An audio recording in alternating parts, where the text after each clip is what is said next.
Alright, so today I want to cover the age-old question, what is the #1 starter snake if you're just beginning in snakes? Is it a corn snake or is it a ball python?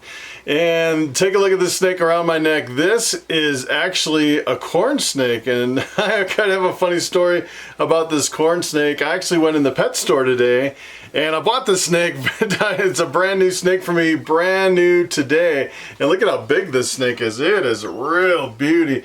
And the guy said it is the biggest corn snake he has ever seen. Look at how big he is. He is a really big snake. This is a male, and it was sold to me as a blood corn snake. I suppose the blood is the morph. I was actually looking on Morph Market, and it said blood red is kind of the name for these red colored corn snakes. And today I kind of wanted to go over the difference between ball pythons and corn snakes. And I know a lot of people posted comments in, under some of my videos, and they said, I'm looking for my very first snake. Which one is the best one, ball pythons or corn snakes? And I would say it's really like comparing dogs and cats. It's completely different, one snake versus the other. And the funny thing is, I was actually going in the pet store because you guys know I lost my table reservation at Reptile Nation, and I was really trying to get into that show. So I was kind of asking, I went in to ask the guy that runs the pet store if he knew of anyone that kind of had an extra table. Maybe I could squeeze some of my display on someone else's table. Maybe, they had a little extra room. Maybe they overbooked, had a couple more tables, and he didn't really know of anyone. And then I started thinking, it'd be kind of cool to rent a snake, for a video. And I was thinking, yeah, maybe I'll rent a snake and give him 20 bucks and I'll rent a corn snake for the video. And he walks over and he pulls out this corn snake and he puts it in my hand, and I pick up this snake and I couldn't believe how beautiful the snake is. Just take a look at how awesome. Look at the belly on this thing. It is really wild looking. And after I was holding it a while, he's like, so how long are you going to have that corn snake? I was like, you mean I have to give it back? It's like, I knew right then I had to buy the corn snake. Yeah, so now I have my very first corn snake. As a matter of fact, I've had quite a few colubrids, which this is a colubrid. It's kind of in the same family as the king snakes and garter snakes and stuff like that. And I've learned a lot about colubrids, rat snakes, and I've read a lot about corn snakes. And so I know a lot about them, but I've never actually owned one. You notice the first thing about a corn snake versus a ball python, it is kind of squirrely. It climbs all over and it just doesn't really stop moving. It just keeps moving. That's probably the big difference between ball pythons and corn snakes. And let me tell you, if you're just getting into snakes, maybe you're a little fearful of snakes, I would say a corn snake, the movement of a corn snake is a little more intimidating because they move a lot more than a ball python. And look at how small the head is for this huge corn snake. The head is still really small. It's pretty incredible. And the other thing, it's funny, they all want to go towards the lens. It's funny. And the other interesting thing, so I'm kind of compare the corn snake and the ball python. So the first thing you'll notice that the movement is completely different. So if you're looking for something that doesn't really move a lot, a ball python is better. But a lot of people, especially more advanced keepers, they have a ball python. They're like, hey, that ball python doesn't really move much. It's kind of boring. Let's get a corn snake because it's a lot more active. You can see this guy just doesn't really want to go on my neck and just kind of sit still like my normal ball pythons will. So that's probably the main difference. And I would say another big difference between a corn snake and a ball python is a corn snake tends to feed a lot better. As far as what I've heard, they almost always feed. Usually, I've had a lot of colubrids, and the only time they really don't eat is when they're going into shed, and they really kind of get a little grumpy when they're going into shed. Other than that, they're terrific feeders. And ball pythons, on the other hand, they're really, I would say, kind of sporadic feeders. Sometimes they'll really just plow down the food, and sometimes they'll fast for months at a time. I've had ball pythons fast for up to a year, and the snake gets skinnier and skinnier and skinnier, and then for whatever reason, just kind of out of the blue, it'll snap out of it and it'll start eating like crazy, and gain the weight back, you know, within a month you wouldn't even know that that snake fasted for that long. So that's probably the other thing, the feeding. If you're looking for something that's really reliable, always will eat, a corn snake is a lot better than a ball python. And being a colubrid, colubrids are a little bit different than ball pythons in that it really doesn't need the humidity of a ball python, and it doesn't really need the really hot spot. I've seen people keep these at room temperature, you know, like in the mid 70s, just fine. In here in my snake room, it's like 82 degrees, so don't really need a hot spot with something like that where it's kind of warm in the room. Don't have to worry about humidity, so that's kind of fine. And the only time I'd really bump up the humidity for a corn snake is when they're going into a shed. That's kind of when I'd bump it up. So if we talk about prices, let's talk about prices between a corn snake and a ball python. So this beautiful snake right here, you can get a lot of snake, really beautiful for your money. This boy, this is a male, it was only $125, which is pretty good, especially at a pet store. You know, pet stores are more expensive, I think, than, you know, they have to pay their employees and the lighting and everything. And this guy will not sit on my shoulder. He's just going crazy. Of course, he's a new snake. He's not used to me, not used to the snake room. So it's just kind of going crazy. Anyway, so, you know, I would say I was kind of looking at Morph Market. If I can keep this guy. All right, you know what I'm going to do is I'm going to switch from a corn snake to a ball python, and you'll see the difference in the attitude. All right, so wow, that guy was a handful. I could even hardly keep him on my neck. That snake was going crazy.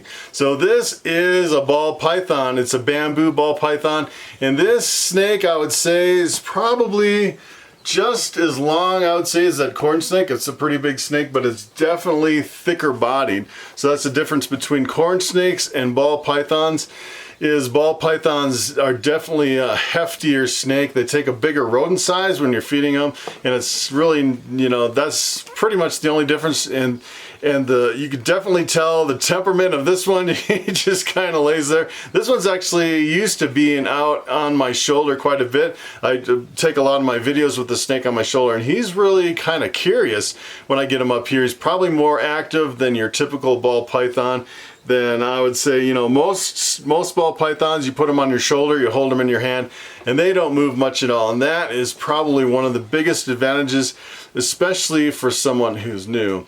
So let's get back to the prices. I was actually looking on Morph Market with the corn snakes, and the corn snakes, they start about, I'd say about $30. They go all the way up to $10,000. I've seen a couple sell for $10,000, which is pretty impressive for a corn snake, versus ball pythons. Ball pythons typically start, I'd say, about $40, $40 to $50 or $60. You know, some of the normals, you know, in the pet stores, just for a normal, you're looking at, you know, close to $100 for a normal ball python. Ball pythons, you look at Morph Market, they go all the way up to about $45,000. And let me tell you, I've seen them sell for as much as $150,000 for one snake. So if you're talking about an investment quality animal, you know, the higher end, I'd say it's more popular. There's a bigger supply, there's a bigger demand for ball pythons. There's higher prices. You know, most breeders that are doing it to make some serious cash, they get into ball pythons versus corn snakes. Although if you get into corn snakes, I would say if you kind of dabble on the size, you could do pretty well, especially if you get into some of the scaleless morphs or some of the high-end morphs that are pretty rare.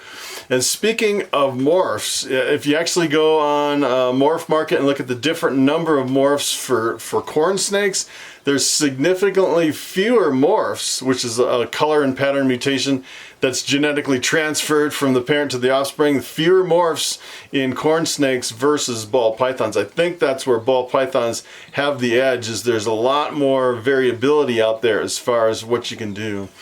And the other thing about corn snakes is if you go to a morph market and you look at all the snakes that were on morph market that were available and sold, there's probably about 2,500 snakes on morph market. Versus if you go to the ball python section and look at all the snakes that have ever been posted on morph market for ball pythons sold and for sale, there's almost 90,000 ball pythons that have been posted on morph market. And let me tell you, that is the difference between the supply and the demand. Just the market, you know, the size of the market is bigger for ball pythons, and especially if you go to the reptile shows. And this is kind of how I started. I started getting into king snakes, and I was like, oh yeah, I want to breed some king snakes and some woma pythons, Australian womas.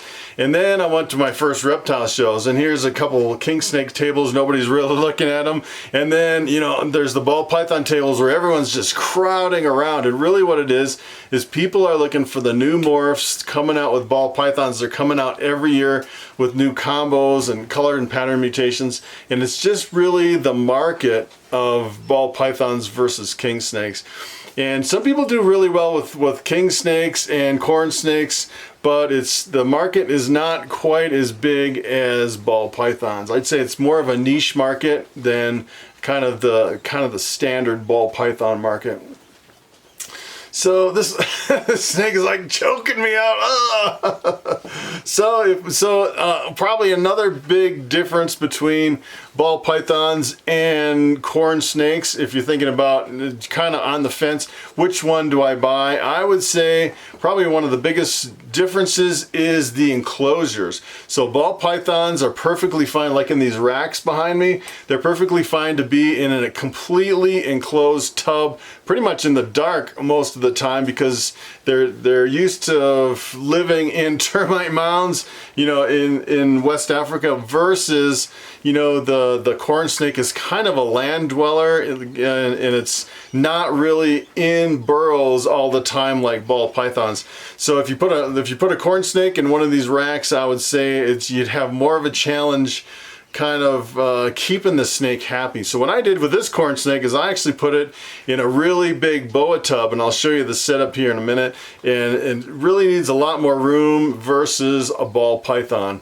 And speaking of another difference between the ball pythons and the corn snakes, the ball pythons are nocturnal. So basically they sleep all day long and they come out at night.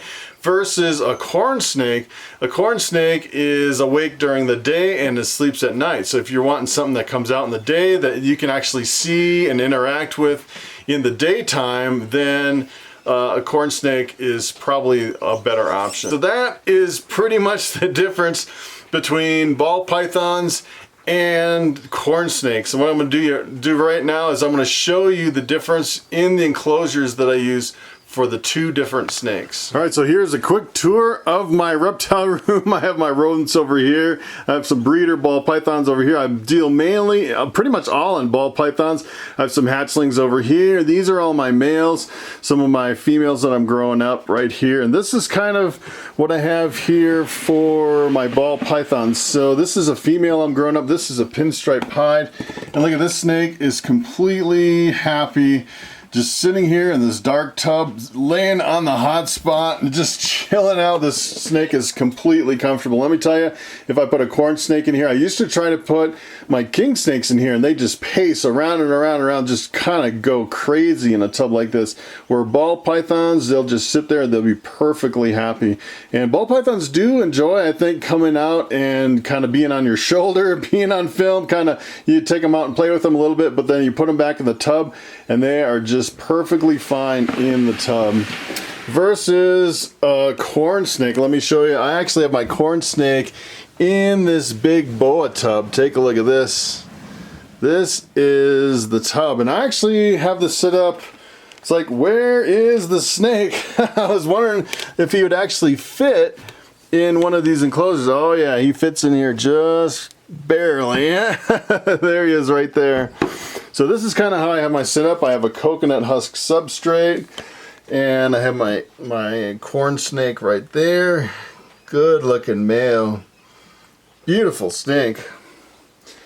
And I kind of have some stuff that he can interact with. I just have a little hide here that he can crawl through, and then a little driftwood that he can climb over. A couple hides. I have a hide. Actually, I have a hide on each end so he can kind of go back and forth. I do have a hot spot on here that's set to 90, but it's under quite a bit of bedding, so I'm guessing it's probably not even much of a hot spot for this snake. So he can kind of crawl all around and go back and forth and just enjoy this tub. It's a really big tub, and the thing I like about it too is it has a window on the front, and a lot of these snakes that like to move around, they like to come up to the window and kind of peek out. I have a retic over here. Take a look at this retic, and what he does is he just kind of, I don't know if you can see him in there, but he actually just kind of he just kind of watches me in the back. You can see, you can kind of check him out, and he just kind of I'll open this up so you can take a look at him. This guy's a big snake, and he is, you know, you can put a snake like this. Retics, really what they want is they want a place that's secure, but I found they also like a window, so they're not, you know, completely enclosed. They're really intelligent snakes. They like to look out and really see what's going on, and you can tell by his tongue, he is not very happy that I opened this. And he's just coming out of the breeding season, ate a couple of rats, but he's still kind of halfway fasting.